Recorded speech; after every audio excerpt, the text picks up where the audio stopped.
کہ پہلے توجہ سے سنا جائے اور یوں کہا جائے کہ ہمارے حال کی رعایت فرمائیے، انظر، اور کہا جائے وسما ونظرن لکان خیرن، اور آپ ہمارے حال کی رعایت فرمائیے۔ یہی وہ کلمہ ہے جو پیچھے پہلے پارے میں بھی گزرا اور یہاں پہ دوبارہ اس کا تذکار خیر ہوا، اور انہی کلمات کو بنیاد پر بنا کر اہل ایمان یا رسول اللہ انظر حالنا یہ کلمات خیر ان کی زبان سے وارد ہوتے ہیں، اور وہ اتباع ہے در حقیقت پہلے پارے کی آیت جس کا ترجمہ گزر چکا اور مفہوم گزر چکا، اور اب یہ مضمون جو یہاں پہ بیان کیا جا رہا ہے اس سے مقصود اور مطلوب یہی ہے۔ اور ایسے لوگ جو محبوب پاک صلی اللہ علیہ وآلہ وسلم کے لیے اس طرح کی زبان، الفاظ اور زبان کا ٹیڑھا پن استعمال کرتے ہیں، ان کے لیے اللہ تعالیٰ نے لعنت کا تذکرہ کیا کہ وہ لعنتی ہیں، وہ لعنت کیے گئے ہیں، اور کہا کہ جو ایمان لائیں تو وہ اس کتاب پر اور جو اس کتاب کے علاوہ کتب نازل ہوئیں، صحائف نازل ہوئے، جو احکامات نازل ہوئے، ان سب پر ایمان لائیں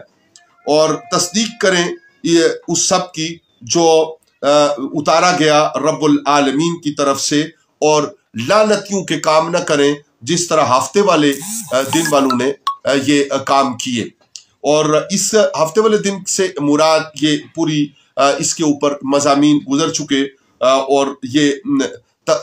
طول کلام سے بچنے کے لیے اس وقت ہم آگے بڑھتے ہیں، اور ارشاد باری تعالیٰ ہوا کہ اللہ اسے نہیں بخشے گا جو کفر کرے، شرک کرے، اور اس سے نیچے جو کچھ بھی ہے وہ اللہ تعالیٰ بخشنا چاہے تو وہ قادر مطلق بخشنہار بخش دیتا ہے۔ اور کہا کہ یہ ایسے لوگوں کو دیکھیں جو جھوٹ باندھتے ہیں اللہ تعالیٰ پر، اور یہ سری گناہ کماتے ہیں، اور کتاب کے اوپر وہ ایسی بات کرتے ہیں کہ جو نازل نہ کی گئی۔ اور کیا ایسا ہو سکتا ہے کہ کسی کو کتاب کا ایک حصہ ملے، اور ایسے لوگ جو شیطان کی راہ چلتے ہیں یہ بتوں پر ایمان لاتے ہیں اور کتاب پر اور باری تعالیٰ کے کلام پر ایمان نہیں لاتے۔ پھر ارشاد ہوا کہ یہ وہ لوگ جو جن پر اللہ نے لعنت کی، تو یہ لعنتی ان کا کوئی یارہ نہیں، ان کا کوئی مددگار نہیں ہے، اور ملک میں بھی ان کا کچھ حصہ نہیں ہے۔ اگر ایسا ہو تو ایسے لوگ تل دھرنے کے لیے بھی جگہ نہ دیں اور لوگوں سے حسد کرتے ہیں اس پر جو اللہ نے اپنے فضل سے انہیں دیا۔ اور پھر ابراہیم علی نبینا الکریم علیہ الصلاۃ والتسلیم اور کتاب اللہ اور حکمت اور ملک اور عظیم مرتبہ اس کا تذکرہ ہوا، اور کہا کہ جو ان سے منہ پھیرتا ہے تو وہ بھڑکتی آگ ہے دوزخ کی، اس میں لوٹنے والا ہے، اور جو اللہ تعالیٰ کی آیتوں سے انکار کرتا ہے اس کے لیے بھی سخت وعید سنائی گئی۔ اور کہا گیا کہ یہ جو دوزخی ہیں ان کا عذاب ایسا ہوگا کہ ان کی پہلی کھالیں پک جائیں گی اور پھر ان کو اور کھال پہنا دی جائے گی، اور یہ سلسلہ تواتر کے ساتھ جاری رہے گا، اور یوں ہی ان کو عذاب دیا جائے گا آگ کا اور جہنم کا اور دوزخ کا۔ اور جو ایمان لائیں اور اچھے کام کیے کریں ان کے لیے ارشاد ہوا کہ جنتیں ہیں، نہریں بہتی ہیں، اور ان کے لیے وہاں پاکیزہ ستھری بیویاں ہیں، اور وہاں انہیں داخل کیا جائے گا جہاں پہ سایہ ہوگا۔ یعنی اللہ تعالیٰ نے اپنی رحمت، اپنے کرم، اپنے فضل، اپنے احسان، اپنے انعامات کا ذکر کیا، اور فرمایا کہ ایمانتوں کے بارے میں اللہ تعالیٰ حکم دیتا ہے کہ ان کو لوٹایا جائے اور جن کی ایمانتیں ہوں ان تک پہنچائی جائیں۔ عدل کے بارے میں قرآن عظیم نے خاص طور پر حکم دیا اور کہا کہ لوگوں میں جب فیصلہ کرو تو انصاف کے ساتھ فیصلہ کرو۔ تو یہاں پہ جو عدالتی نظام ہے اور جو عدالتی نظام کے ہٹ کے بھی جہاں معاشرت میں کسی گھریلو یونٹ میں یا خاندانی طور پر یا معاشرے میں کہیں کوئی اگر غور و خوض ہوتا ہے، کوئی جرگہ مارگا ہوتا ہے، تو اس میں عدل و انصاف کا دامن پکڑے رہنے کا حکم قرآن عظیم نے دیا، اور اس حکم کی خلاف ورزی خواہ وہ نجی طور پر ہو یا عدالتی اعتبار سے ہو وہ خلاف ورزی ہے، اور اس کے لیے قرآن عظیم نے پابند کیا ہے، اور کلمہ طیبہ لا الہ الا اللہ محمد الرسول اللہ پڑھنے والا اور اسلام میں داخل ہونے والا اس کے اوپر لازم ہے کہ وہ ان امور کی حفاظت کرے، ان کے اوپر عمل پیرا رہے۔ اور آیت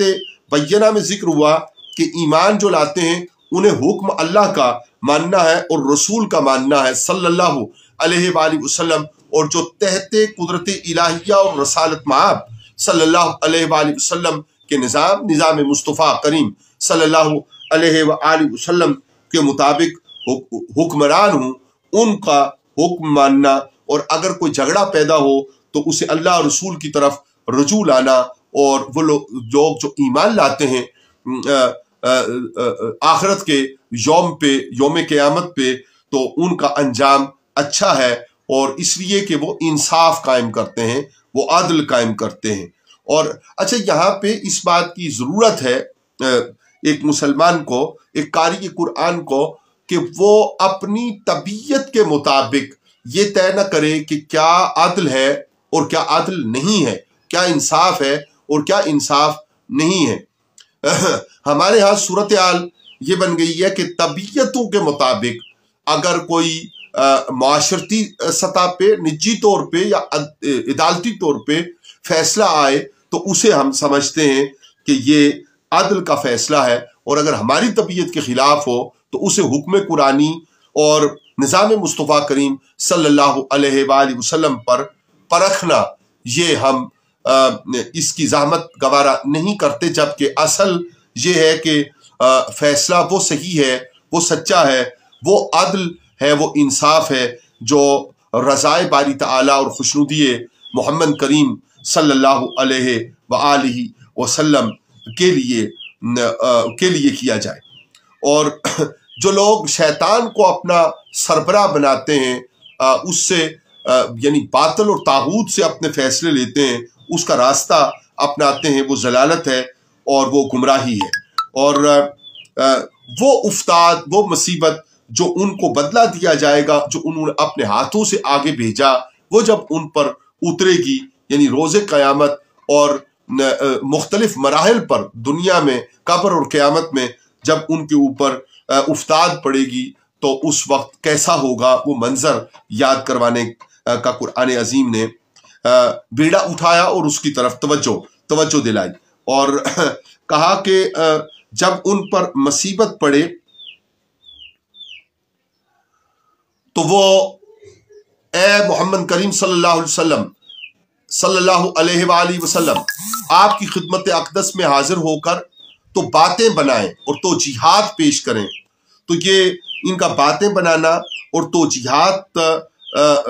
پیش کرنا اور عذر پیش کرنا یہ درست نہیں ہے، اور اصل صورتحال یہ ہے کہ اللہ تعالیٰ نے اپنے فضل و احسان سے اس سب سے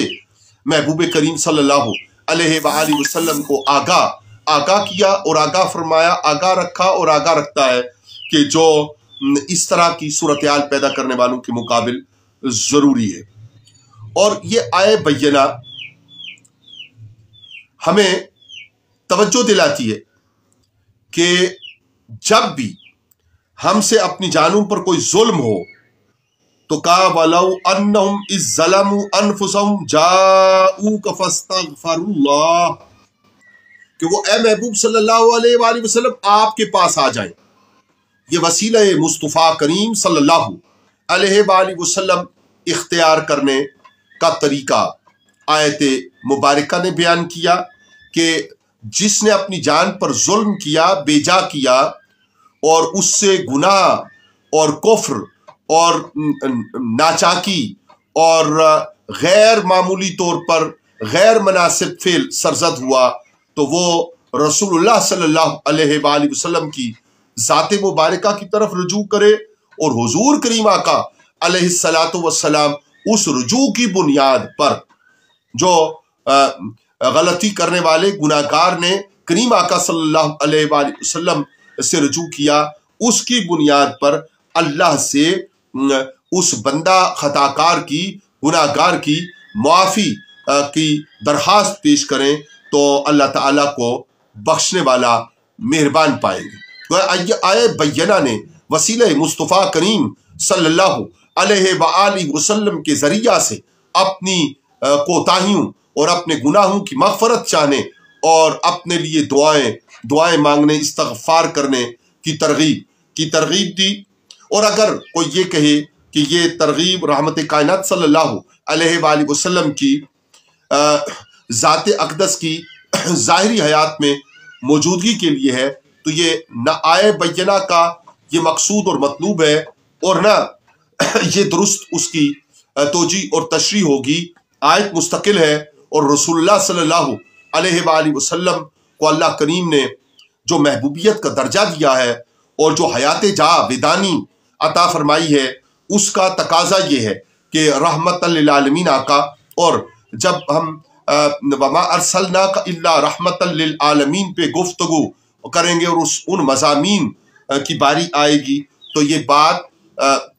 شرح و بسط کے ساتھ واضح ہو جائے گی کہ رحمت للعالمین آقا صلی اللہ علیہ وآلہ وسلم کی شان و عظمت کریمی کیا ہے، اور اللہ کریم کے ہاں اللہ تعالیٰ نے پیارے محبوب پاک صلی اللہ علیہ وآلہ وسلم کو کیا درجہ عالی عطا کیا ہے کہ آپ صلی اللہ علیہ وآلہ وسلم جس کے لیے مغفرت مانگیں، دعا کریں، اس پر کتنا کرم، فضل اور عنایات ہوتی ہیں۔ اور پھر ارشاد ہوا ساتھ ہی کہ قسم ہے رب کی، کلام اللہ شریف نے قسم یاد کی کہ جو لوگ آپس کے جھگڑوں میں آپ کو صلی اللہ علیہ وآلہ وسلم اپنا حاکم نہ مانے اور دل و جان سے آپ صلی اللہ علیہ وآلہ وسلم کی محبت اور پیروی کو اپنے لیے لازم نہ جانے تو وہ ان کے دل ان میں آپ صلی اللہ علیہ وآلہ وسلم کے حکم پر اور آپ کی محبت سے رکاوٹ پائیں تو ہم اگر ان کے لیے یہ فرض کر دیں کہ وہ اپنے آپ کو قتل کر ڈالیں تو ان پر لازم ہے کہ وہ ہر صورت کریم آقا صلی اللہ علیہ وآلہ وسلم کی اطاعت بجا لائیں، اور اطاعت بجا لانے میں جو اطاعت بجا لاتا ہے اور محبت رسول صلی اللہ علیہ وآلہ وسلم میں اپنی طبیعتوں کو اتباع میں آگے سمجھتا ہے اور بڑھ کر اتباع کرنا اپنے لیے لازم قرار دیتا ہے اور ایمان کی قوت اور طاقت سمجھتا ہے تو یہی بہترین خو ہے اور بہترین طریقہ ہے اور اسی کو سیدھی راہ ملتی ہے اور وہی ثواب پانے والوں میں اور نجات پانے والوں میں ہوتا ہے۔ اور جو اللہ تعالیٰ کے فضل والے ہیں اللہ تعالیٰ اطاعتشاروں کو ان کا ساتھ عطا فرماتا ہے، وہ انعام یافتہ ہیں، وہ انبیاء ہیں، وہ صدیقین ہیں، وہ شہداء ہیں، وہ صالحین ہیں، یعنی نیک بابیں ہیں، اور نیک بابوں کی جو سنگت ہے یہ نصیب ہونا یہ نتیجہ ہے ایمان کامل کا اور محبت رسول صلی اللہ علیہ وآلہ وسلم کا۔ اور یہ لوگ جو انبیاء ہیں اور جو صدیقین ہیں، شہداء ہیں اور صالحین ہیں، یہ کتنا بہترین ساتھ ہے، یہ قرآن عظیم نے اس کا بیان ارشاد فرمایا اور کہا کہ یہ اللہ کا فضل ہے، اور فضل جن کو ملتا ہے اللہ تعالیٰ ان پر بڑی عنایات اور انعامات فرماتا ہے۔ اور اگر آپ لوگ جب بحالت جہاد ہو اور اس وقت اگر آپ گروہ بن کر نکلو اور ان کے ساتھ جو دشمن ہیں اللہ اور اس کے رسول کے ان کے ساتھ نمٹو تو یہ بہتر طریقہ ہے۔ اور جب تمہیں اللہ کی طرف سے کوئی ایسی بات پہنچے جس کو اپنے لیے مناسب نہ سمجھتے ہو تو اسے جو پیچھے رہ جانے والے اور اہل نفاق ہیں وہ تان کی شکل میں استعمال کریں، اور خوبی ملے تو کہیں کہ ہم ساتھ ہوتے تو کیا ہی اچھا تھا، اور اپنے رویے اور اپنی زبانیں اور اپنے کلام بدلیں، تو یہ درست رویہ نہیں ہے، اہل نفاق کا رویہ ہے۔ اور جو لوگ دنیا کی زندگی بیچ کر آخرت کو مول لیتے ہیں اور اللہ کی راہ میں لڑتے ہیں کہ اگر وہ مارے بھی جائیں تو ان کے لیے بڑا ثواب ہے اور وہی عنقریب غالب آنے والے ہیں۔ اور اللہ تعالیٰ نے اتنے فضل عطا فرمائے تو پھر کیا سوال پیدا ہوتا ہے کہ اس کی راہ میں لڑا نہ جائے، اور کمزور مردوں اور عورتوں اور بچوں کے واسطے جو یہ دعائیں مانگتے ہیں کسی کریا میں کہ اللہ تعالیٰ اپنی مدد بھیجے اور کوئی ایسا ہو جو ان کا مددگار ہو کر ان کے لیے ان کو نجات دے ظلم، ناانصافی اور جبر سے، تو ایسے ایمان والوں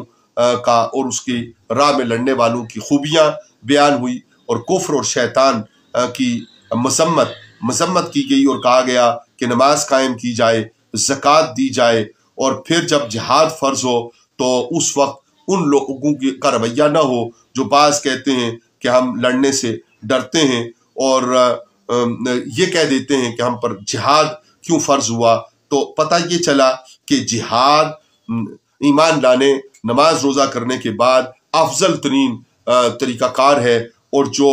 جہاد پر متعین ہیں اللہ رب العالمین کے فضل و احسان اور شریعت مطہرہ کے عین مطابق، قانون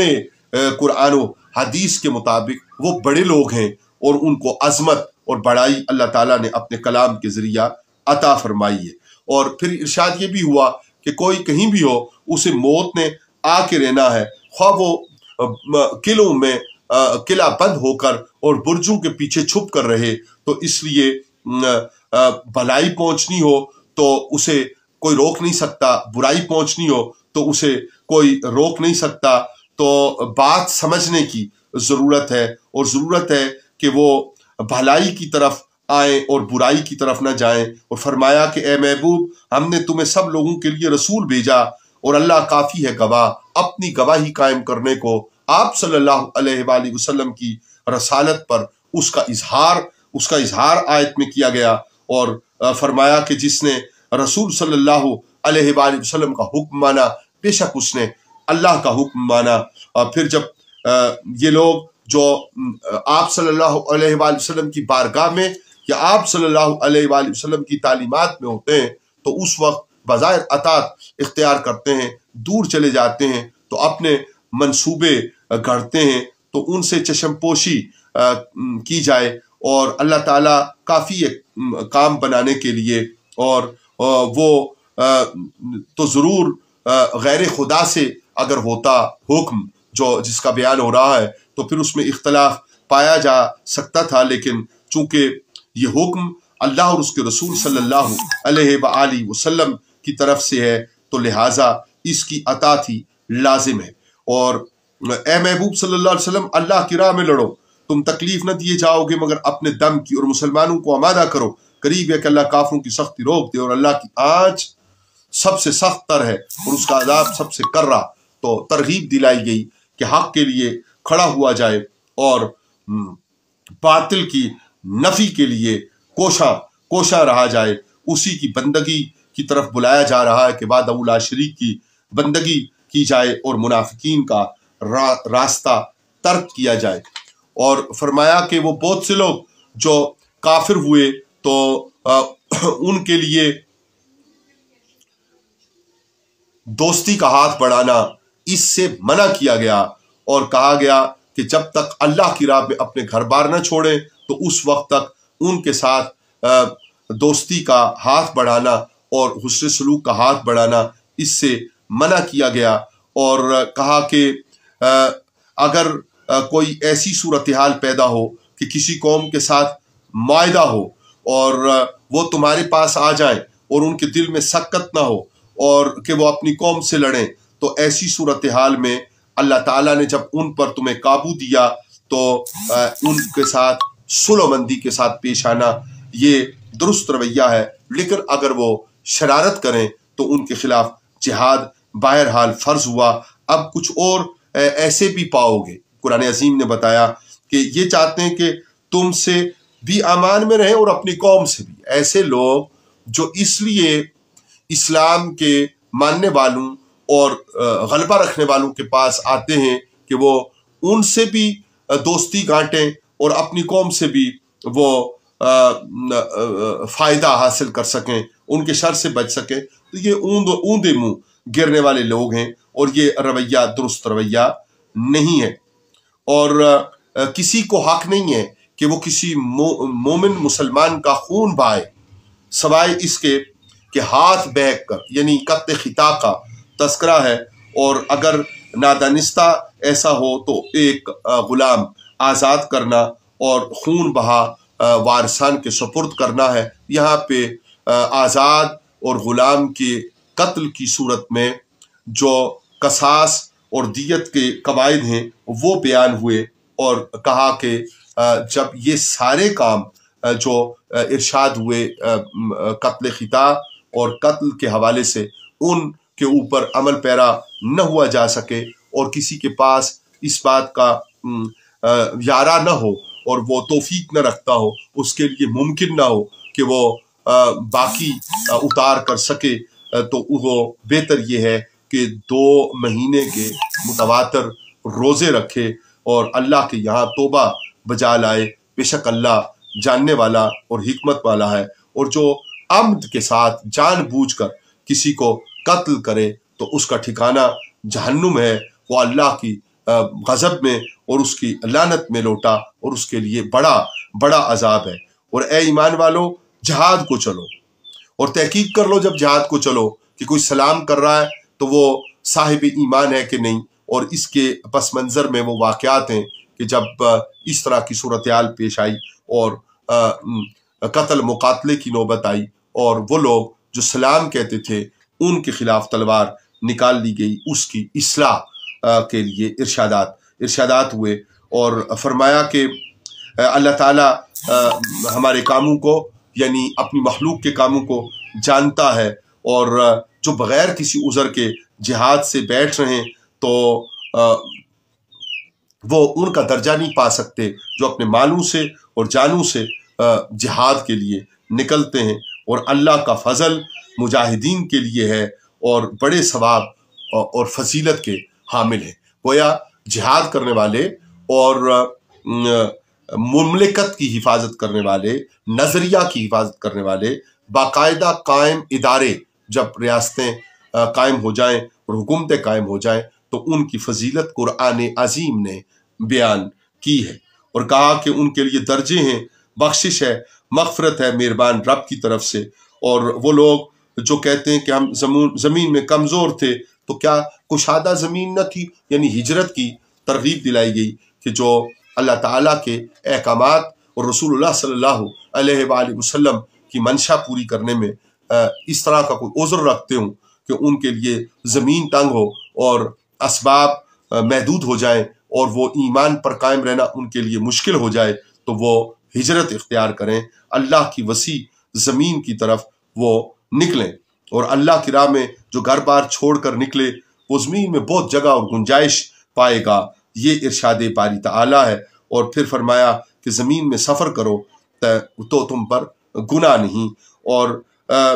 نمازیں جب تم سفر کرو تو حالت سفر میں قصر کا حکم آیا، یعنی نماز کو قصر کر کے پڑھنے کا حکم اس سفر کے حوالے سے قرآن عظیم نے ارشاد فرمایا، اور فرمایا کہ اے محبوب صلی اللہ علیہ وآلہ وسلم، جب آپ ان میں تشریف فرما ہوں تو امامت آپ فرمائیں گے، تو اگر حالت جنگ میں ہو، اب یہ اس کا پس منظر تھوڑا سا بیان کرنا ضروری ہوگا کہ یہ غالباً نماز عصر ہے اور ایک غزوہ کا موقع ہے کہ جب کفار نے یہ طے کیا کہ مسلمان جب نماز میں مشغول ہو جاتے ہیں تو اس وقت ان کے اوپر حالت جو طاری ہوتی ہے یاد اللہ کی، وہ ایسی ہوتی ہے کہ جس کے ہوتے ہوئے اگر ان پر حملہ آور ہوا جائے تو فتح یاب ہوا جا سکتا ہے، ان کو قتل کیا جا سکتا ہے، ان کو مغلوب کیا جا سکتا ہے۔ تو ان آیات میں رب العالمین نے ایسی صورتحال میں نماز کے لیے ایک گروہ کا نماز قائم کرنا اور دوسرے کا حفاظت پہ رہنا، پھر پہلے کا واپس جانا اور دوسرے کا حفاظت پہ آ جانا، نماز کے لیے آ جانا، اور اس طرح باری باری اپنی نمازیں مکمل کرنا، اور حفاظت دین اور حفاظت نظریہ اور جو قتال کی صورتحال ہے اور جہاد کی صورتحال ہے اس میں ہوشیار رہنے کے احکامات صادر ہوئے۔ اور پھر ارشاد ہوا کہ جو برائی کمائے اس کے اپنی جان کے لیے ہے، اور بھلائی کمائے تو وہ اس کے لیے ہے، اور بہتان باندھنا، کسی پر ایسا الزام عائد کرنا جو اس میں موجود نہ ہو، یہ بہت بڑے گناہ کی بات ہے۔ اور اگر اللہ کا فضل اور رحمت نہ ہو تو یہ لوگ جو دھوکہ دیتے ہیں اہل ایمان کو، ان کا دھوکہ کام کر جائے اور مسلمان مغلوب ہو جائیں۔ لیکن اللہ تعالیٰ کا فضل ہے کہ جو اللہ تعالیٰ اپنے فضل و احسان سے اہل اسلام کو غلبہ عطا رکھتا ہے اور انہیں اس صورتحال سے آگاہ رکھتا ہے، جیسا کہ نزول وحی کے وقت رسول اللہ صلی اللہ علیہ وآلہ وسلم کے سینہ نور پر ان آیات کا نازل ہونا اور حالت جنگ میں اور حالت جہاد میں نمازوں تک کا طریقہ کار بیان ہو جانا ہے۔ اور پھر ارشاد باری تعالیٰ ہوا کہ اللہ تعالیٰ، پھر ارشاد باری تعالیٰ، پیچھے بھی یہ آیات گزری کہ اللہ تعالیٰ شرک کو نہیں بخشتا، اور جو شرک کرے وہ دور کی گمراہی میں پڑا ہوا ہے۔ اور شرک وہ ہے کہ وہ اللہ کے سوا پوجیں، اور کچھ عورتیں انہیں پوجیں اور کچھ شیاطین کو پوجیں۔ یہ انداز قطعی طور پر ناقابل معافی اور ناقابل تدارک ہے، اور چاہیے کہ شرک ترک کر کے توحید باری تعالیٰ پر اور کلمہ طیبہ لا الہ الا اللہ محمد الرسول اللہ پر مکمل ایمان لایا جائے۔ اور شیطان تو برائی کا حکم دیتا ہے کہ کان چیریں جانوروں کے، اور شیطان کو اپنا ہمسر اور ہم نوا سمجھیں، اور وہ تو فریب دیتا ہے اور امید دلاتا ہے اور دھوکہ دیتا ہے، یہاں تک کہ انسان جہنم تک جا پہنچتا ہے۔ اور وہ لوگ جو البتہ ایمان لائیں اور اچھے کام کریں، پھر اس بات کو دہرایا کہ ان کے لیے جنتیں ہیں اور انعامات ہیں۔ اور یہ ابراہیم علیہ السلام کا تذکرہ پھر آتا ہے کہ وہ نیکی والے تھے اور اتباع والے، اور ہر باطل سے جدا، اور بیچ کی اللہ کی طرف راہ لینے والے۔ اور ان کے اس کردار کی وجہ سے کہا کہ ہم نے انہیں ابراہیم علیہ السلام کو اپنا خلیل بنا لیا، یعنی گہرا دوست بنا لیا۔ اور جو کچھ زمین و آسمان میں ہے وہ اللہ وحدہ لا شریک کا ہے۔ اور بچوں اور یتیموں کے بارے میں انصاف پر قائم رہنے کی نصیحت اور ہدایات ارشاد فرمائی گئیں، اور کہا گیا کہ جہاں تک تعدد ازدواج کا تعلق ہے تو ان کو ایک جیسا رکھنا تمہارے لیے ممکن نہیں ہے۔ تم جتنا بھی کوشش کرو، ایک طرف تمہارا میلان طبع ہونا یہ قدرتی امر ہے، لیکن ایسی صورتحال میں جو پرہیزگاری اور نیکی کی کوشش کرتے ہیں ان کے لیے اللہ تعالیٰ کی طرف سے معافی اور بخشش اور کشائش اور مہربانیوں اور فضل اور احسان کا اظہار ہے۔ اور کہا گیا کہ جو پہلے کتاب دیے گئے تھے انہیں بھی حکم تھا کہ وہ اللہ سے ڈرتے اور کفر نہ کرتے، اور جو کچھ آسمان اور زمین میں ہے وہ سب اس کی ملکیت اور وہ بے نیاز ہے۔ اور زمین و آسمان کی من جملہ امور جو ہیں ان کے لیے اللہ تعالیٰ کافی ہے کہ وہ انسانوں کی مدد فرمائے، اور وہ مدد کا راستہ وہ رسول رحمت صلی اللہ علیہ وآلہ وسلم کو اور آقا کرم صلی اللہ علیہ وآلہ وسلم کے غلاموں کو اور ماننے والوں کو اور صدیقین، شہداء، صالحین کو عطا فرمائے، اور انہیں دوسروں کی پیروی کے لیے راہ ہدایت اور راہ نجات کا نشان منزل اور چراغ منزل ٹھہرائے۔ اور پھر کہا، اے ایمان والو، اللہ اور اس کے رسول پر اور کتاب پر، اور جو رسول صلی اللہ علیہ وسلم پر اتری اس کتاب پر، جو پہلے اتری کتابیں ان سب پر ایمان لانا یہ ضروری ہے، اور فرشتوں اور کتابوں اور رسولوں اور قیامت کو۔ تو جو یہ نہ مانے وہ بہت بڑی گمراہی میں ہے اور دور گمراہی میں ہے۔ اور ارشاد ہوا کہ بے شک اللہ تم پر کتاب میں اتار چکا کہ تم اللہ کی آیت کو سنو، کہ ان کا انکار کیا جاتا ہے، ان کی ہنسی بنائی جاتی ہے، تو ان لوگوں کے ساتھ نہ بیٹھو۔ تو جو ٹھٹھا اور مذاق دین کا کرتے ہیں اور آیات بینات میں سے